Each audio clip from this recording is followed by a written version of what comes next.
cooking over the weekend, so I'm definitely going to use up some leftovers for lunch this week. One of the dishes that I prepared was this Ackee fried rice, which I haven't cooked up for ages, probably for like a couple of years. It's taken from my recipe ebook, Home Cooked Wonders, and I almost forgot how delicious it was. It was so good. What to do? What should I go with? Prawns or sea bass? You know what? I think I'm gonna go with sea bass. I feel like I've had quite a few prawns recently. So let's cook these sea bass fillets. I'm gonna do like a lemony, herby, butter kind of sauce. Found some dill in my fridge. I've got some parsley. This is the leftover Ackee fried rice. So the way in which I do it, I cook, what do I cook? Onions, garlic, ginger, and then I chop the butternut squash like into small cubes with peppers, and I throw it all in the pan, and I throw some coconut milk in. I cook the rice separately and add lots of spices, and then just basically mix it together, and it makes this delicious Ackee fried rice. I do love some of these Steenberg seasonings. This is the herby lemon rub. Years ago, I'm sure it used to just be the fish lemon rub. It's like the same thing. So it's a blend of black pepper, salt, lemon peel, garlic, fennel seeds, parsley, coriander seed, paprika, and lemon oil, and it is so delicious. I used it on a piece of salmon the other day and it was phenomenal. Love this stuff. So washing my sea bass fillets and just making sure that they are dry, just patting them down. I seasoned with some salt on both sides, gave the fillets some ground black pepper. I used that Steenberg's herby lemon rub, just throwing some of that on, drizzled over a little bit of olive oil and squeezed on some lemon juice.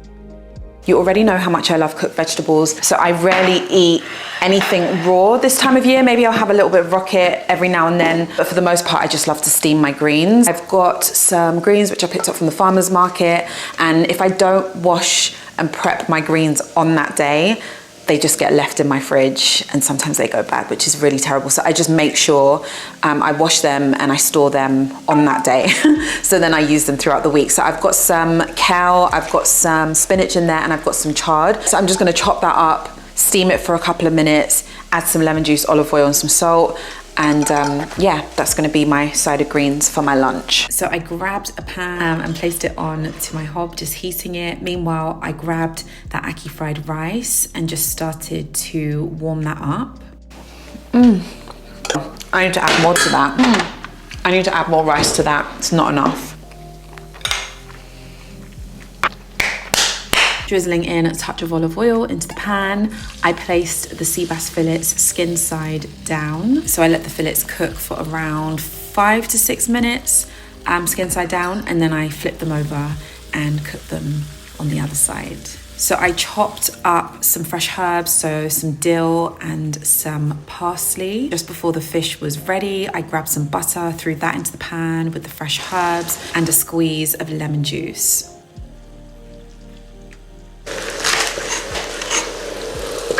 So the last step was to steam these greens. They steam in about 2 to 3 minutes. These are just glorious. Look at these beautiful greens. I dressed my greens up with some salt, some extra virgin olive oil, a squeeze of lemon juice, and one of my favorite condiments is called furikake. So yeah, plating up that leftover Ackee fried rice. Listen, you guys, you just need to try this one. If you've got the ebooks, give the recipe a go. I placed over that sea bass fillet. Just too good. Obviously, I'm working from home and I'm filming from home, so this is my lunch. Of course, you could use these lunch ideas as dinner ideas. I made a dal over the weekend, which was so delicious. So with my dal, I'm going to roast some whole sweet potatoes. I'll probably roast just 3 at a time so I can have some left over in my fridge. I'm just thinking ahead throughout the week. I love sweet potatoes for breakfast, lunch, dinner. It doesn't matter what time of the day. I just love a sweet potato. I'll probably add some extra protein to go with the dal because that alone just won't be enough for me. I might have some eggs or something with it, but we'll see. Let's roast these sweet potatoes. I feel like I added just about every spice from my spice cupboard into this dal, so it's gonna be tasting better. Dal's always better the next day or the next day after that, right? So just piercing these sweet potatoes. If I'm cooking my sweet potatoes whole, I usually wrap them in parchment paper and then a little bit of foil. I think it makes the softest sweet potato, and I feel like it cooks it really quick as well.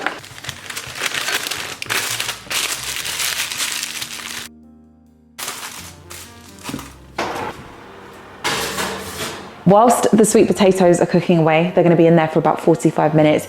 I figured I might as well just prep some extra things whilst I've got a bit of time and whilst I'm stood in my kitchen. My idea of meal prep is a bit unconventional. I say I'm the kind of meal prepper that just likes to have certain ingredients ready because then I can just throw it together, and I love just making fresh meals, you know, on the spot. One of my favorite things to prep are beetroots. I know they look a bit unappealing right now, but they are going to be delicious once they are pressure cooked. So grabbing my pressure cooker, my favorite thing in my kitchen, I placed in the beetroot whole, and that's it.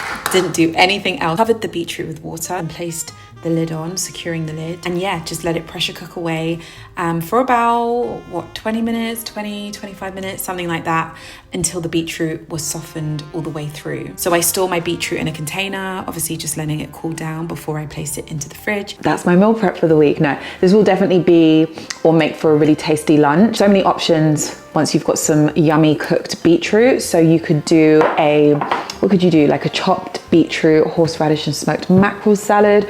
You could do a crispy lentil, feta, or if you prefer goat's cheese, beetroot salad. What else could you do with beetroot? Just toss it in some olive oil and add some salt and just have it on the side of whatever you're having. The possibilities are endless, and I will never stop talking about how great beetroot is. Very rarely when I have a smoothie, I also love adding in cooked beetroot with blueberries and maybe a date and some almond milk and some protein powder. Yeah, cooked beetroot in a smoothie is, trust me, it works. I've got some mushrooms that need using. I really don't want to waste any food, so I'm just going to chop these up. So me not wanting to waste anything in my fridge, I grabbed these mushrooms and I chopped them up, just cooking them in a pan. I drizzled in a little bit of olive oil, threw in some tamari, and then threw in some minced garlic, cooking them until they were just looking something like this, golden and delicious. I grabbed a pan, heated up my leftover dal, removed those sweet potatoes. They were soft. Yeah, served this lunch up. Placed a little bit of butter in my sweet potato, placing on that dal, throwing over those cooked mushrooms, and I served this with an egg on the side. I do love a stuffed sweet potato this time of the year, or any type of potato. Usually I'd make an omelette and just put the dal in the omelette, or I just do scrambled eggs and dal and rice. But yeah, today is a dal stuffed sweet potato with mushrooms and my little egg on the side. Delicious.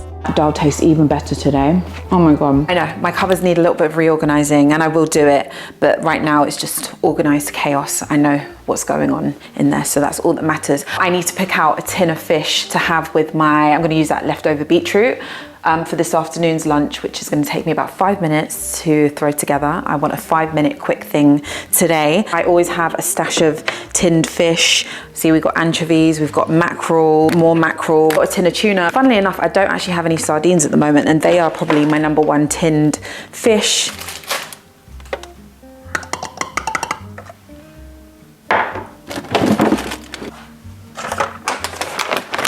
I am obsessed with these pumpkin seeds. Anytime I visit the US, I find a Whole Foods and I am packing some of these. They are delicious. A friend of mine recently brought me back 2 packs and I'm down 1 pack already. I've kind of got like half of this one left. Definitely adding some of these. Gone with a tinned mackerel. I'm gonna make a quick honey, mustard, kind of dressing to go with that. And I've got my leftover beetroot. Love having some cooked beetroot on hand. You're gonna see why in a minute once this salad is put together. Like I said, I don't really do raw greens this time of year, but I make an exception for a little bit of rocket every now and then.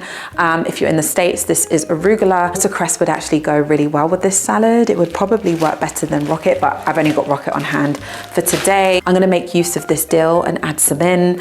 So yeah, let's put this beetroot and mackerel salad together. Like I said, this is gonna be a 5-minute salad. I don't have a lot of time today. Last month I visited the Gambia for the first time. Brought back quite a few things. One of my favorite things is this honey, which is just divine. If you want to, you can mince some garlic and throw that in there. I would, but I've got the whole day and I need to be out in these streets and I just don't feel to have like a strong, you know, garlic aftertaste in my mouth. So I'm going to skip the garlic for today and yeah, assemble this quick 5/10 minute salad.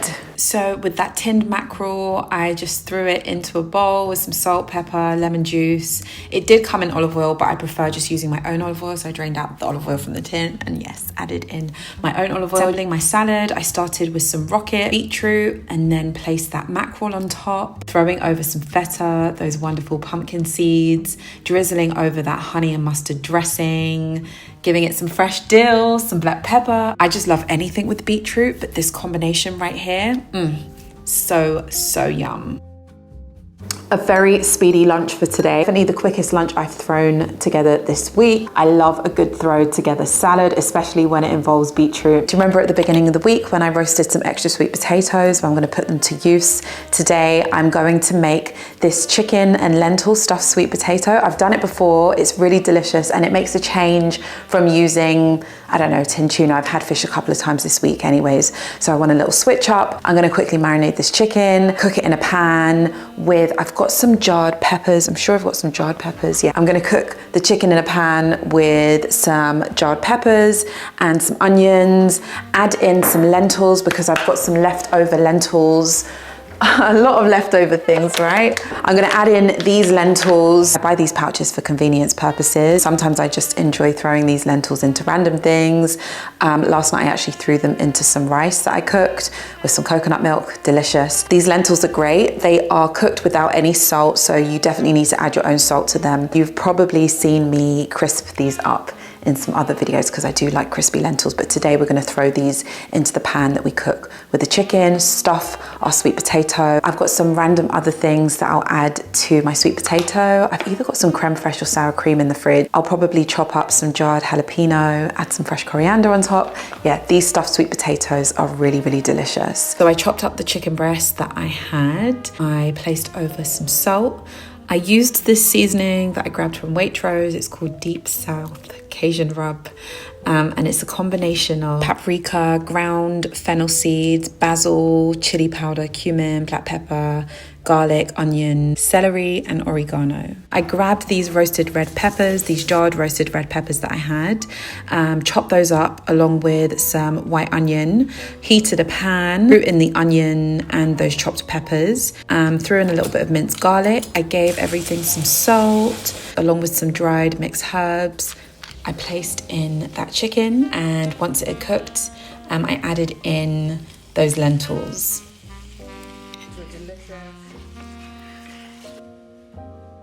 So I grabbed my piping hot steaming sweet potatoes from the oven. These are so handy to have on hand. So I grabbed those chicken and lentils and placed that in. I added on a touch of sour cream onto each of the potatoes, threw over some jalapenos, some chopped coriander, and I just fancied a little bit of cheddar grated on. So that's what I did. I grabbed a little bit of cheddar, grated that on, and tucked into this lunch, which was Woke up with shakshuka on my mind today. So yeah, I've got some eggs and I love adding chickpeas to mine just for some extra depth, and also adding some olives in there as well. This is my go-to brunch option for sure. I just love this variation. 4 eggs left in the box. I'll probably use about 3.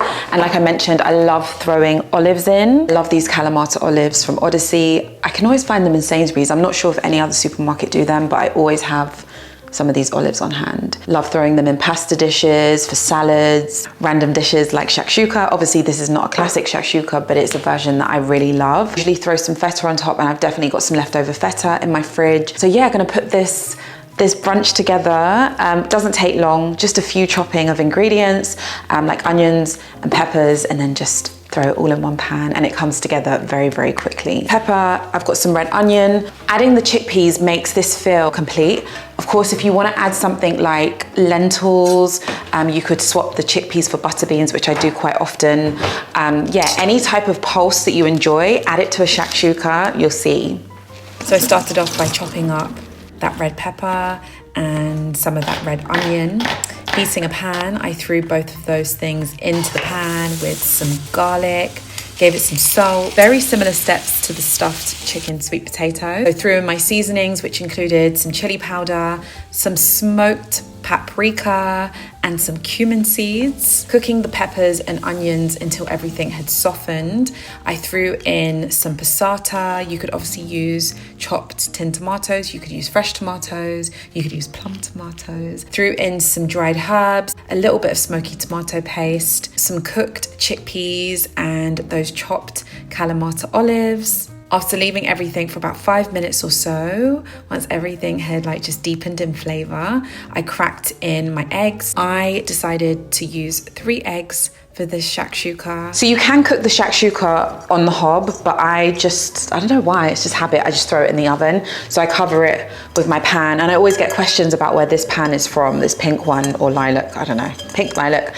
It's from our place. I use it pretty often. You're always seeing it in my videos, right? I love a jammy yolk, but I don't really like a soft white. So yeah, it's a bit tricky to know when exactly to pull it out, but I'd say I'm gonna leave it in there for about 8 minutes. I'm gonna check on it in 8 minutes, and I'm gonna see, and I'll let you know what the yolk's saying, but let's see. Such a little snacker. Such a little snacker when I'm cooking. Today I've got some whole chestnuts. Took it out at around the 7-minute mark, and it's just about right for me. I topped my shakshuka with some fresh parsley, and I placed over a little bit of feta. This was the perfect way to end my week of lunch eats. Once you make this dish once, I feel like you'll be thinking of so many different variations, so many things you can do with it. This is never not delicious, every single time. Let me know in the comments which lunch you'll be trying out, which one you feel most inspired by. I will see you all in my next video very, very soon. See you all, bye.